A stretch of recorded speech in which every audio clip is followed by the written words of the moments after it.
Bosta ġenituri u liedhom li b'mod regolari fil-preżent u anke fil-passat kienu jattendu l-Mużew tas-Subien fil-Imsida għal lezzjonijiet tal-katekiżmu u bħala spazju komunitarju għaż-żgħażagħ tal-lokal u l-madwar jinsabu diżappuntati wara d-deċiżjoni li ma jibqax jiġi offrut tali servizz mill-Ferra tal-Knisja Kattolika.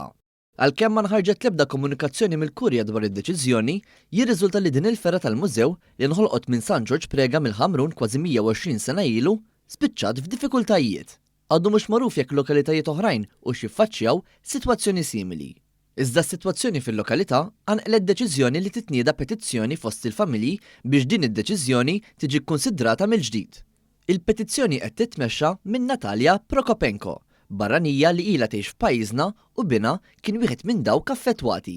Kien 22 ta' Lulju li għadda meta Natalja ġiet propju hawnhekk il-Mużew tas-Subien ġewwa l-Imsida biex tiġbor lil bina u hi appena ratu nieżel mit-taraġġ kien imbikkem u dan għaliex kien għaddu kif ħaddu l-aħbar li l-Mużew tas-Subien insejqbatu jagħlaq ħabta u sabta.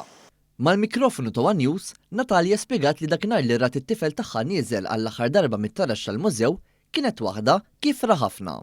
First time I came to pick him up and I saw him walking staircase down, yes, and crying like he cried when he lost his father. Natalja komplit li d-deċiżjoni mill-Ferra tal-Knisja f'Malta ġiet f'ħin mhux mistenni u ħallit lill ġenituri u żgħażagħ bla ebda direzzjoni. Madankollu, tenniet li meta l-ġenituri ppruvaw jikkomunikaw ma' dawk ir-responsabbli għalulhom biss li d-deċiżjoni hi waħda finali mingħajr alternattiva konkreta. He said, yes, unfortunately decision taken, it cannot be revoked, it was hard decision for us but nothing could be done. Dan wassal l-inizjattiva kollettiva minn bosta ġenituri u għal daqstant Natalja bdiet tmexxi din il-petizzjoni kemm bil-miktub kif ukoll online biex jistabbilixxu pożizzjoni soda li tintbagħat lill-Ferra tal-Knisja kontra din id-deċiżjoni. After we waited 1 week, nothing happened. He didn't reply us. Delegate to whom all parents addressed, he didn't even reply.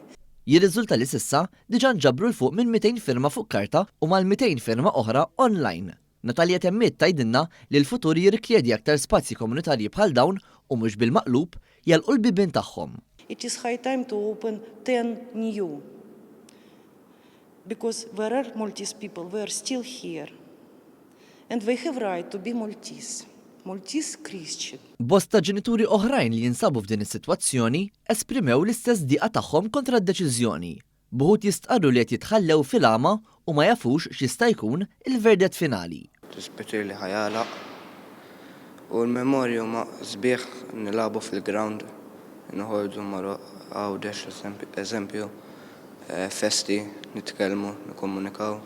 Ma naqbel xejn. Jiena għandi 57 sena, kont ngħixaw, ir-raġel tiegħi kien imur mużew hemm, tan-nisa tal-bniet ġamalu mhux sewwa, m'għandux għalfejn jingħalaq. Fatt il-mużew għajala u naħseb hija drawback ħażina għall-komunità. Għad għandi tifel żgħir ukoll li sa sentej oħra kieku ħajmur fih ukoll, qed dispjaċuti u ma narawx li hemm għalfejn jagħlaq. Ma naqbel xejn li għandu jagħlaq hawnhekk biżżejjed għall-Youth Center għat-tfal dejjem għat-tfal. Dak ilu 116 sena u l-Imsida. L-Imsida mela kollox ħajala l-Imsida, l-mużew, mela fil-miliet kienu jagħmlu il-proċessjoni sabaħatant bil-bambin mill-mużew għall-Knisja, daw kollha jispiċċa. Mistoqsijiet li ntbagħtu minn One News lil Kurja dwar din is-sitwazzjoni u jekk dan hux riżultat ta' problemi serji li qed tiffaċċja l-Ferra tal-Mużew madwar il-pajjiż kollu baqgħu mingħajr tweġiba.